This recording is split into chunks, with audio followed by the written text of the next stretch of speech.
We now come to the heart of the Grand Civictech Fund Quest, the startup pitch sessions, where 10 shortlisted startups will present their pitch in structured 15-minute slots, 10 minutes for the pitch and 5 minutes Q&A with the jury. But first, before we start, I would like to introduce our esteemed jury members. May I request, when I call out your names, if you can just stand up and, say hi to the audience, because you all are facing me and not the audience. Thank you. So we have Mr. Abhishek Prasad, Managing Partner, Cornerstone Venture Cap Partners. Mr. Nilesh Modi, Chairman's Office, Reliance Industries. Mr. Nilesh Lele, Partner, Ramp Up Advisory. Ms. Shashi Bala, Chief Business Development, BMC. Ms. Hanisha Vaswani, Managing Partner at Majority. Mr. Manish Kumar, Co-Founder and CEO of RealX. And Mr. Rajesh Sinha, Partner, Innovate Ventures LLB. So a huge round of applause for our jury. And we now thank you for your valuable time and support in the Civictech Fund Quest. Well, we'll start now. Startups, please note that when your time is up, the timer will ring, and that's a signal for you to make a hard stop. Thank you. Our first shortlisted startup is Arca Research India Private Limited. I request whoever's representing the startup on the dais, please, and over to you.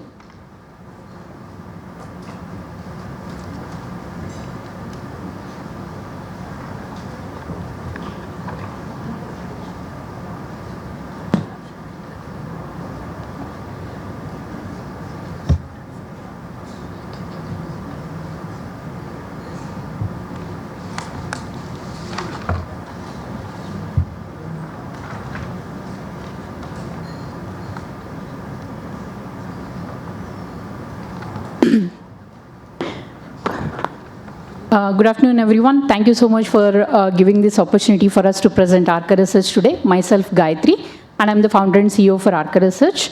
At Arca Research, we are trying to develop the non-invasive solutions in the cardiometabolic space and its complications. Today, I'm taking this opportunity to present our solution, IHRA. It is called Intelligent Health Risk Assessment, which is an early detection and risk stratification for type 2 diabetes, hypertension, cholesterol, in a 1-minute video, in a completely non-invasive and non-contact method. So why this type 2 diabetes and hypertension? I think, like, if I can ask a poll in the room, do you know anybody who has type 2 diabetes? Please raise your hands. Yeah. Pretty much, you can say, like, we know at least one person who has this condition already. That's the prevalence. The numbers don't justify the amount of epidemic sort of a situation that is happening in this country and the world. And I will actually share the stats related to Mumbai as well. But then this is completely, we kind of accepted that that's a new reality. Like, we are going to have a hypertension, we are going to have type 2 diabetes, and then we are taking it for granted, right?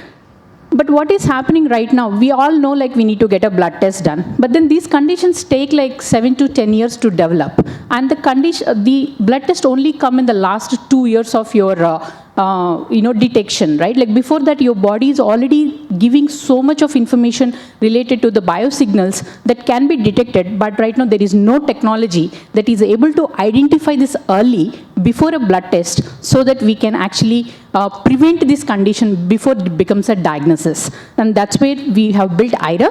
And the way it works is, we take a 1-minute video of the face using a thermal camera. And then we analyze this one-minute video, and we look for the blood flow in your superficial temporal arteries, and then analyze, extract the signals, and give you a risk of these 3 conditions on a scale of 0 to 10. 0 being normal, 10 being very high, and then we also do the risk stratification with low risk, medium risk, and high risk.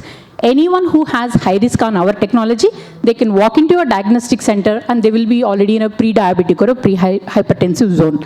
So we are giving an opportunity for the people who are in the medium risk. Before it can be diagnosed, you can do some sort of a lifestyle changes or a dietary changes so that you cannot get this condition, or at least delay getting this condition. So what, I mean, there are like different risk calculators and everything, but none of them actually offer the personalized risk assessment that can be happening with IRA.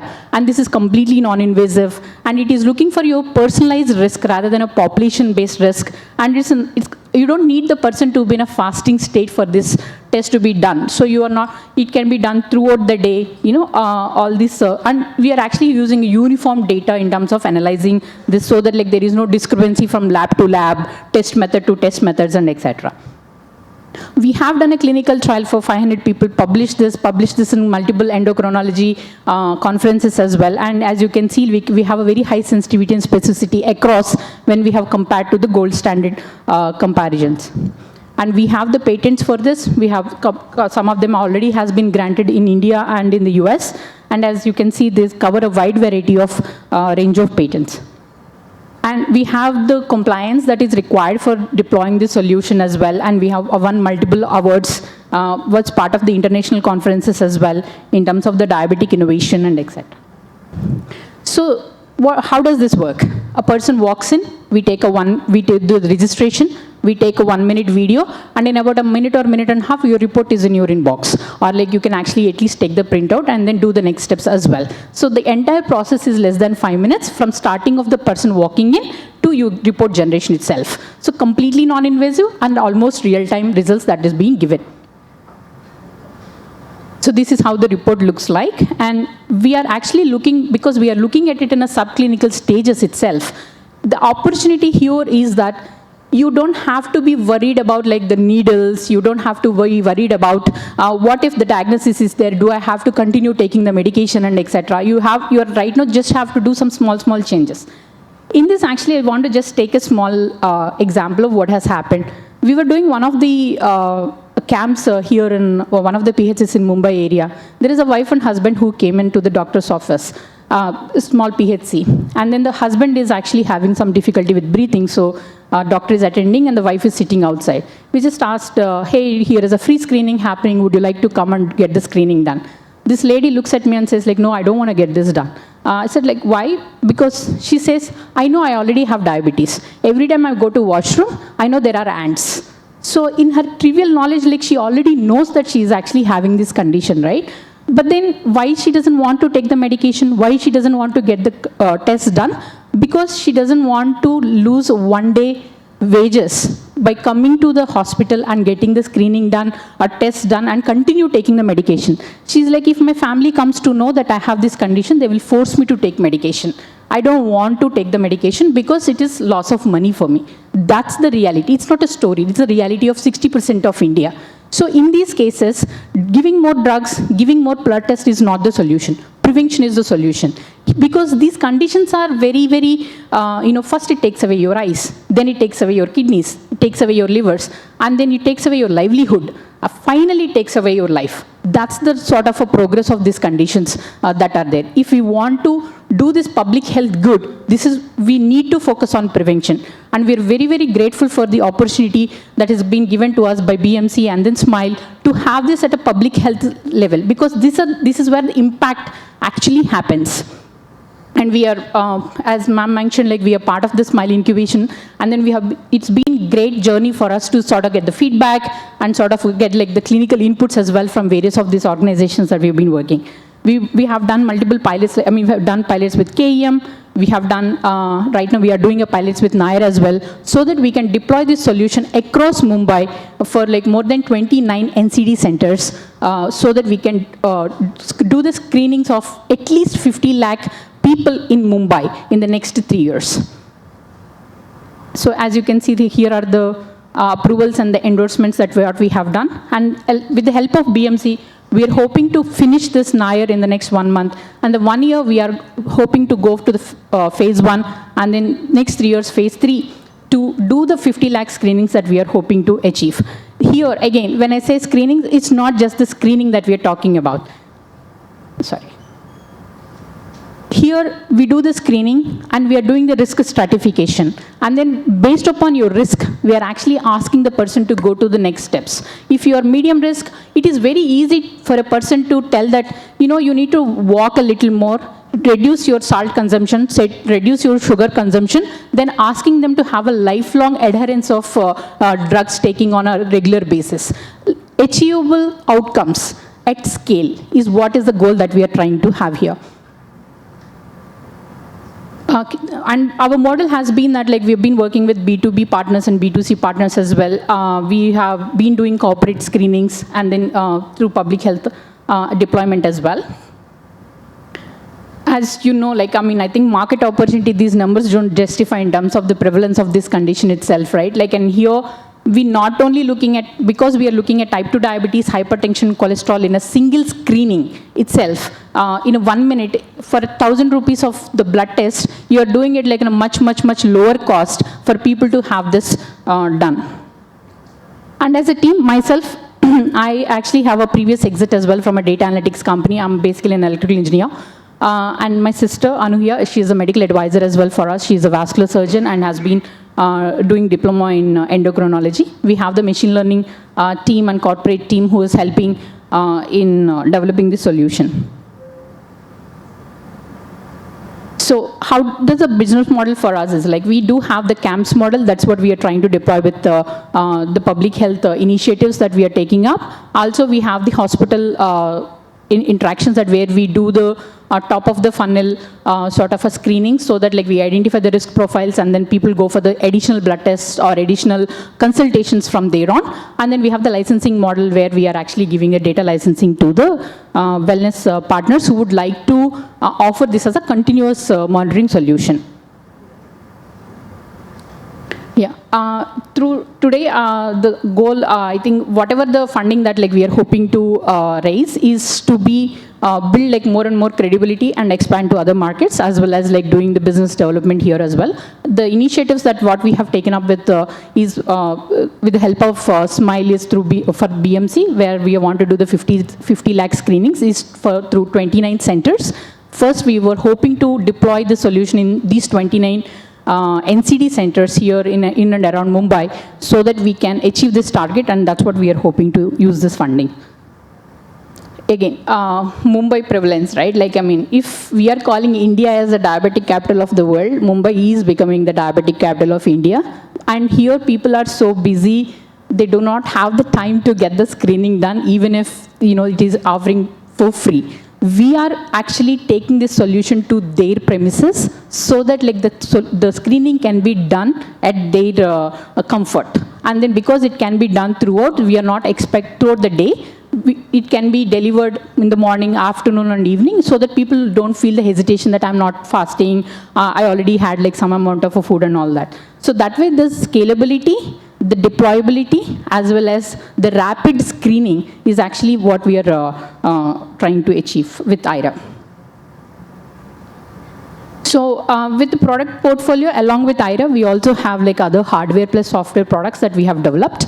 Not only that we are focusing on these 3 conditions, we also have developed solutions for peripheral arterial disease, which is a complication for type 2 diabetes, peripheral neuropathy, and chronic vascular insufficiency as well. So our entire company focus has been cardio, metabolic, and vascular conditions, and a non-invasive solutions that can be done at a early detection space and can be given the reports. With that, I conclude my presentation. I think I'm on before the time.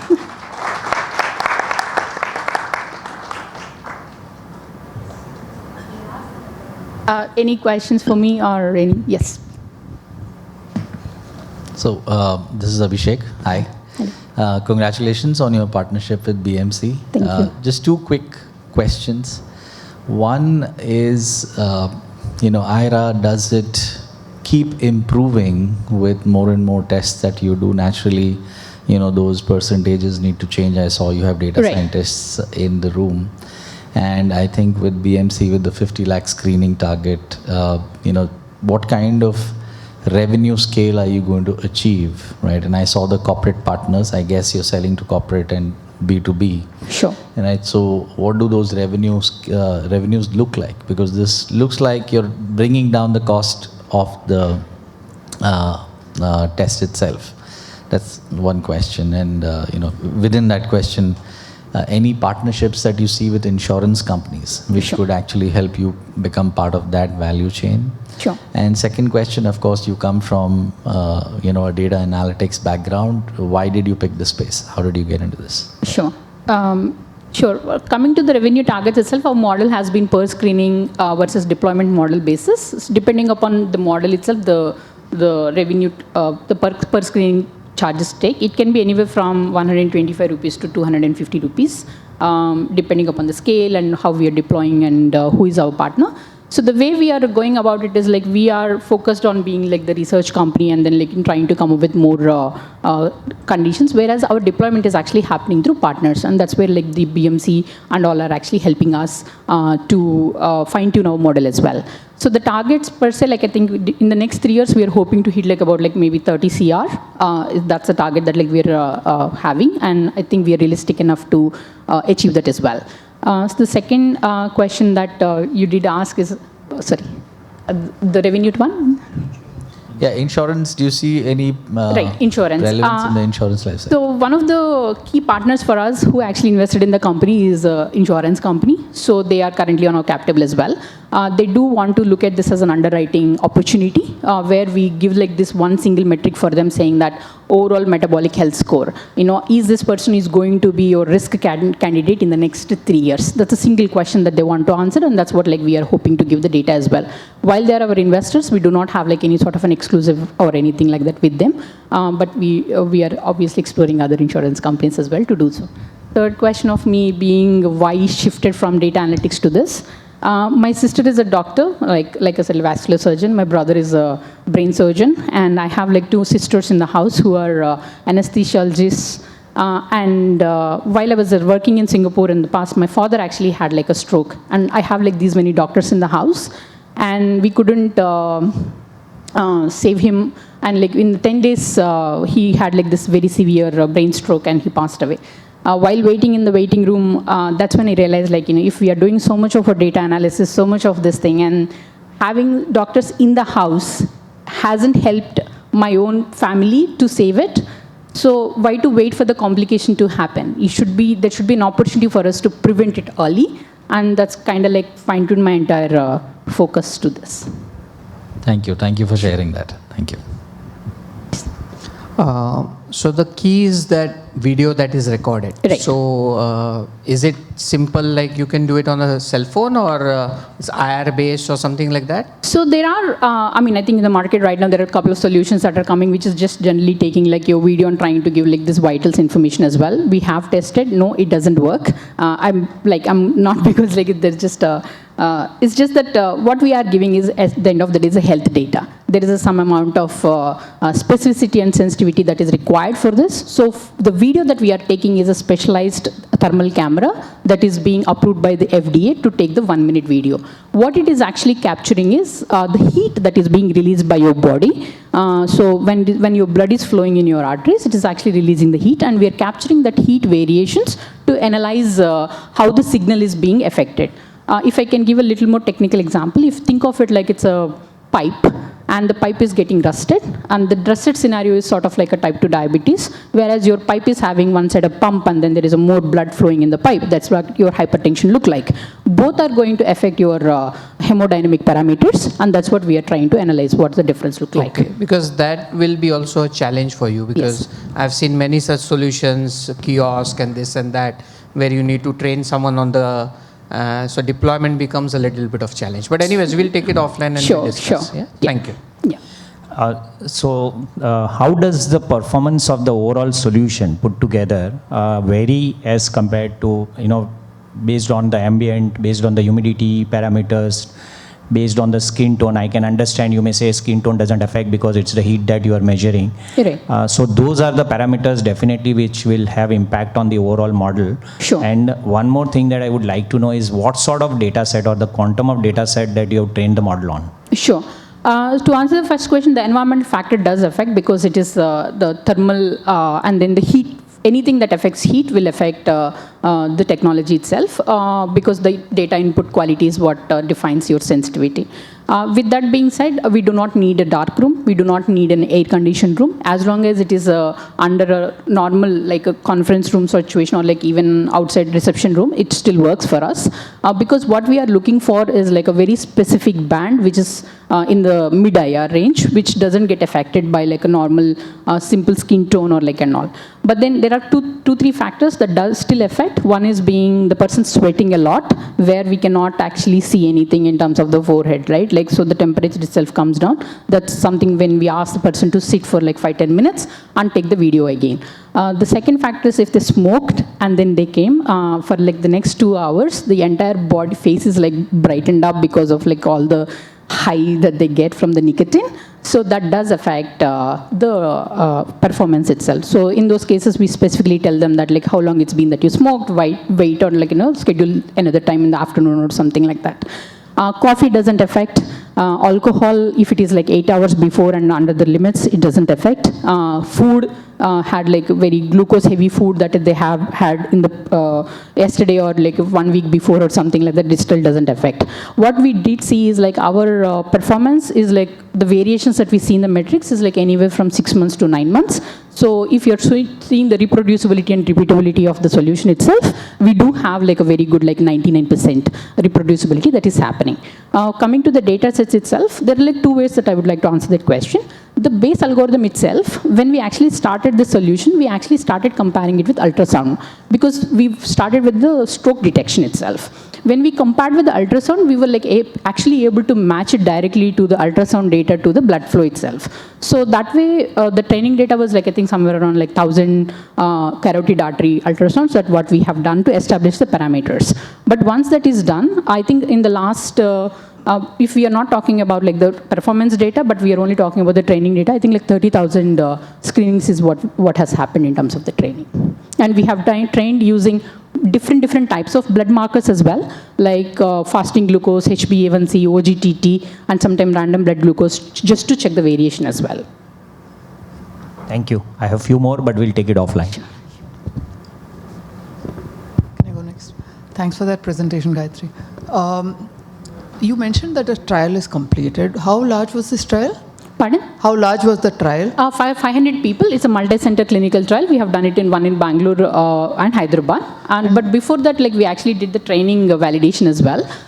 What we have done is we have taken like different socio-economic parameters of the data from like a cleaning lady to like an IAS officer, sort of like urban poor to rural poor to like class society. Where it kind of helped us is it doesn't matter like what you are having. At the end of the day, your body is already accommodating for all those changes, and then because you're specifically looking for that change, the scale is like being more stable in that context. Okay. So if you were to explain this product, I mean, like there is such a big proliferation of continuous glucose monitoring kind of startups, and Sure. there is this whole movement towards digitizing the human body and all that, right? Like Sure. people are interested. A 250, 500 rupee test does Sure. not seem out of reach for a decent percentage of urban India, perhaps. Sure. Would you pitch this to somebody, say, for whom like 500 rupees is a throwaway kind of sum, as something to be tested every week? Or what is the best frequency that you would? Sure.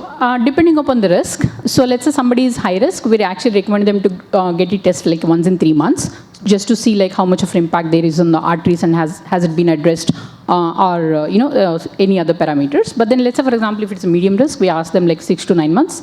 And then if it is like a low risk, it's like annual screening that you can get it done 1 year. To answer your previous question as well, like for the CGM, we kind of think we are the top of the funnel for them. We are identifying their high-risk people and alerting them so that like they can actually go on to the business per se. Cool. Thanks.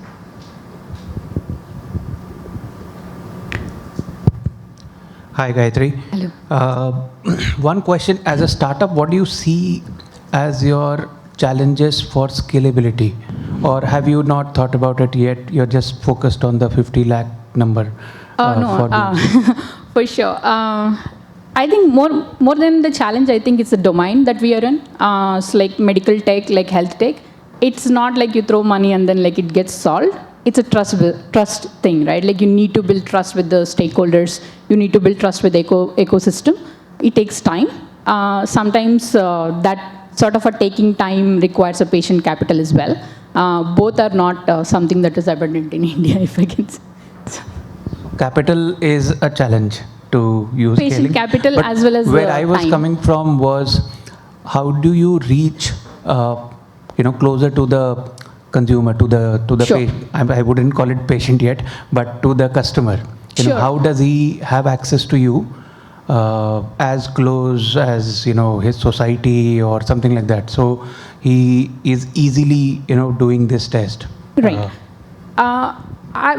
When we started, I think we really underestimated the impact of public health and the initiatives that government is taking in this space. To be honest, I don't think a scale in India can happen, especially when we want to deliver to the marginal sort of people. We need the support of the government. So that's what we are very, very grateful for the BMC opportunity for that, because that's going to validate a lot of these scalable aspects that are there. For the top 10% of the society, if you can say from the socioeconomic background again, we are already addressing through corporate wellness screenings. We work with almost every single partner that's there in India right now. And we do this as an annual screening for them. And then we do it as part of their family health checkups, family events, and all that. So we are present in that aspect, but then the scale, what a government can offer through these initiatives is just unprecedented for us, for people like us.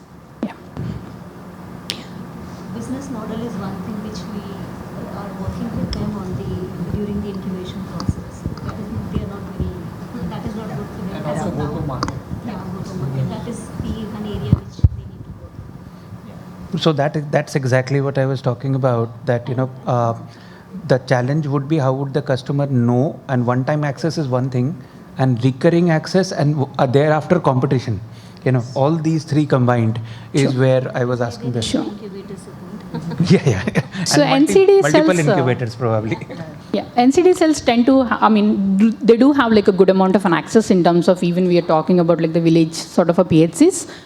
If we identify the high-risk people, government do have a good amount of infrastructure currently that's been established to say that okay, this is what you need to do next. They do offer free blood checkup. They do offer a free, metformins and statins as well in some contexts. So for us, the challenge that government is having is that how do we identify these people and motivate them? And that's where people like us are coming to say that this is what you need.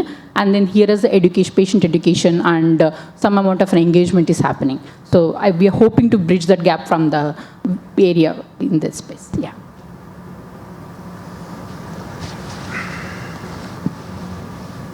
My question is this: I think you have already sorted out the BMC part of it. You have ample support. Sure. It more looks like a execution issue. Sure. So it may not need a top bandwidth for that example. Okay.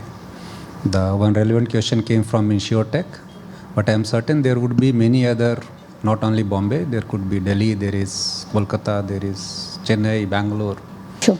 So on these models, okay, whatever you are raising, would that be enough to expand the same model beyond? Because in government, once you have broken the policy piece and you have got the support, replicate it would be easier.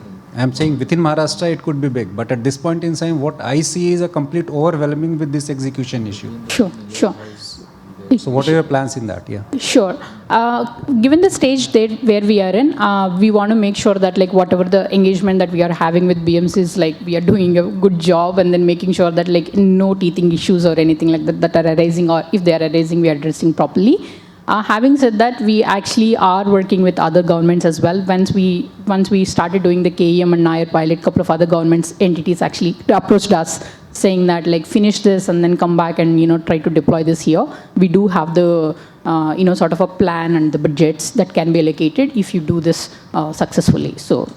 And what would it take? Let's say it's entirely based on the thermal imaging camera, right? Sure. I'm sure unless you have a exclusive right, globally these are infrared thermal solutions which are there in various pieces, okay, including diabetic foot in USA and all. Right. So how many installations would you need to reduce this production of thermal camera? Sure. And where does it get produced? Is it in India? Is it abroad? Sure.